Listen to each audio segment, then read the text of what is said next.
Hello everyone and welcome to the Vexillocast, a vexing conversation about flags and flag history, a visual media discussed through an audio medium. I'm your host, Violet Jackson, and thank you all so much for joining me on a very special debut episode. I'm super excited to get into it, but before we get started, I want to get into some podcast housekeeping. If you like this podcast or want to show your support, make sure you like this podcast and leave a comment. Tell me that you like the podcast, tell me your favorite part, or just tell me if I missed anything. All comments are appreciated. Also, make sure that you follow me on wherever you get your podcasts so you don't miss an episode. Finally, if you want to interact with the podcast further, keep the conversation going, you can tell me on Facebook and TikTok, both at the Vexillocast. Now, we're not going to dive into a particular topic today because this is our pilot episode. I want to talk a little about me, how the podcast is going to vaguely be laid out, and a little bit of flag knowledge that will be useful in future episodes. So, in future episodes, I'll be joined with my co-host, Roxy Milliken, who is a great friend of mine. I'll let her introduce herself in episode 2 when it comes out, which will be out in a week or so from when this podcast comes out. If that one's already out, don't skip this episode because this one is important too. So, who is Violet Jackson? What's there to know about me? Well, I'm a college student at Pitt State in Kansas. I was born near Detroit, Michigan, and have lived in a few places in the United States before growing up near Lawrence, Kansas. I actually don't study vexillology in school. Instead, I study communications. The interest in flags came about in 2018 when I read a news article about Dion Mixon. Dion had designed and started a movement in Detroit behind his new flag, Detroit Rise, and it got me really inspired to research more into city flags. What makes Detroit so special that they get a flag? After a quick look on Google, I found a TED Talk from Roman Mars back in 2015 that explained everything I needed to know about flags. This is real quick aside, but in the description of the video, it says, quote, Roman Mars is obsessed with flags. And after you watch this talk, you might be too. God, I love foreshadowing. So, a lot of cities have flags. Just some are not done well, which includes Detroit. This got me on a road of making flags for towns near me, which included Baldwin City, Eudora, Lawrence, and Pittsburgh, Kansas. I don't even know why designing flags just clicked with me. It just did. I also started designing flags for towns that were featured in the podcast Small Town Murder because there are over 200 episodes at this point and gave me some drawing material. I started making YouTube videos about flag designing, but I found the process of making videos to be super challenging. If you want to look it up, the YouTube channel is Vexillofy. That's Vexillolofy. If you want to check out the few videos that I've done. So, with Pittsburgh, the city did a flag contest back in 2020, and my design was one of the top 3, but unfortunately it wasn't chosen as the official design. I've never gotten so close to having a flag be official until Pittsburgh. My main goal in life is to have a flag be official for a community, and I would love nothing more than to see a group of people who would proudly show off my design because they feel like it's part of their identity. Well, one of these days. So, how will future episodes look from here? The fact is, I'm still working on that. Every flag episode will be different, and it will be covering a range of topics in vexillology. There are some episodes where I want to talk about the flag of one country. There are some episodes where I want to talk about a range of flags, like maybe parts of a country or an entire community of flags. Will I ever run out of flags to talk about? I don't think so. The thing about flag design is that history is being made each day, and there's always something to learn about flags. Who knows, maybe someday the basic rules of flag design could change, and we could relearn what makes a flag great. Even if places decide that flags are not the thing that should represent them, I'll still talk about how cool flags are because they're my passion, and no one can take that away from me. For episodes, I want to talk about the flag itself, describe it the best I can, and talk about its history. The history of flag design is always so fascinating to me because you can always see what kind of place the community is in and why the flag looks like that. For the most part, flags change over time for a number of reasons. Sometimes flags don't change at all, and some places will be getting a flag for the first time in our lifetime. All perfectly valid things to do for places, and they're amazing in their own right. This will be the bulk of the podcast. Next, I would love to do something geography related, even if the group represented by a particular flag doesn't own like a landmass. I could probably do something like a vacation destination corner, like a particular area where this flag is representing, or where you can find the most of this particular group. I think that would be really cool. I also would like to do more things in the future, but I feel like that would just come up in natural conversation between Roxy and I that we'd have on the show. So this podcast is all just a big experiment, and y'all are along for the ride. Hi, you're listening to the Vexillocast, a vexing conversation about flags. Stay tuned, because we'll be right back. So let's get into flag basics. What makes a flag good?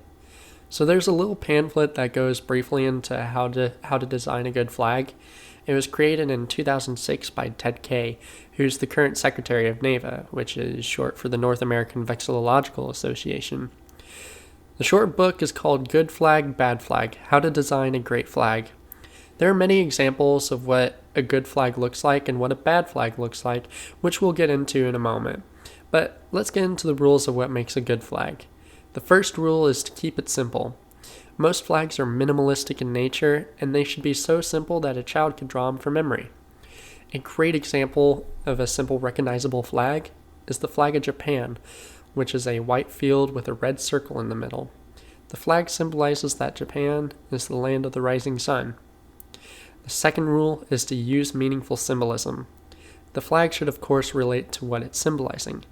The flag of Chicago is a wonderful example of meaningful symbolism. The Chicago flag is a white field with two horizontal light blue stripes. In the middle of the flag are four red six-pointed stars placed horizontally from each other.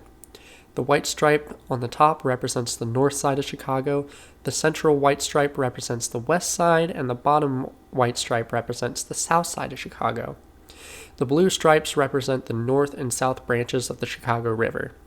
Finally, the red stars represent notable moments in Chicago's history in chronological order.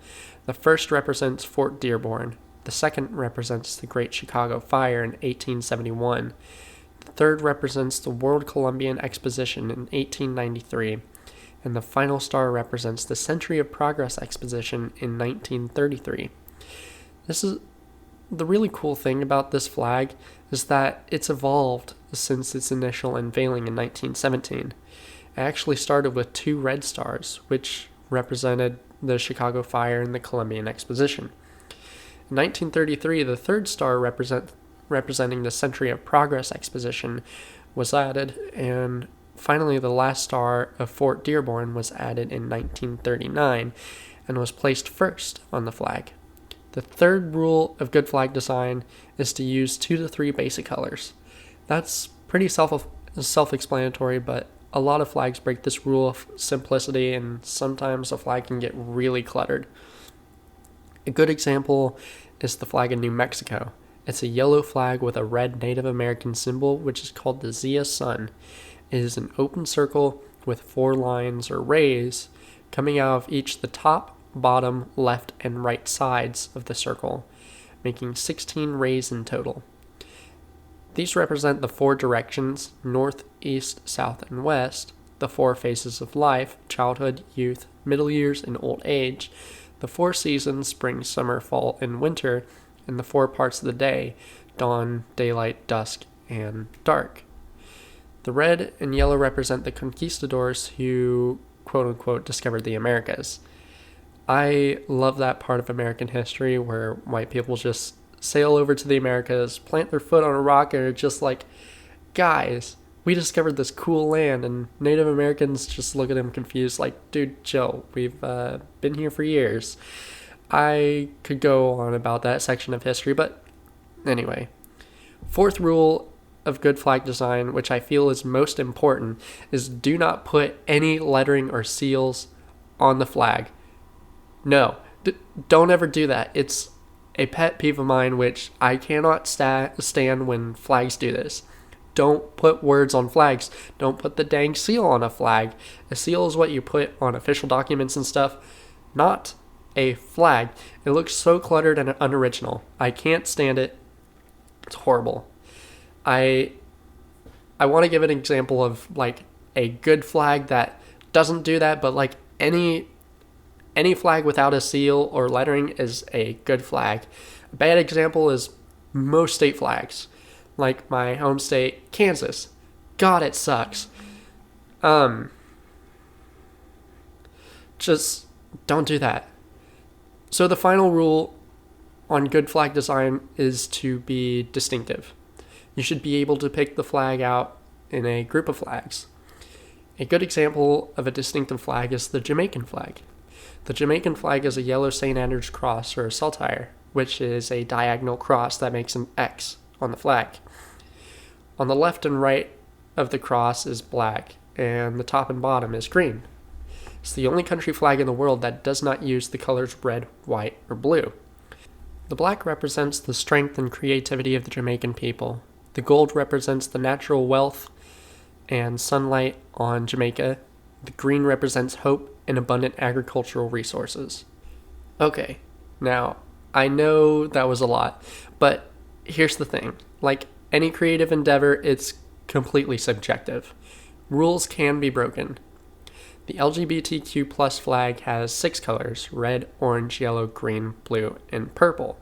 Even the original had 8 with cyan and pink. The Bhutan flag has a freaking dragon on it.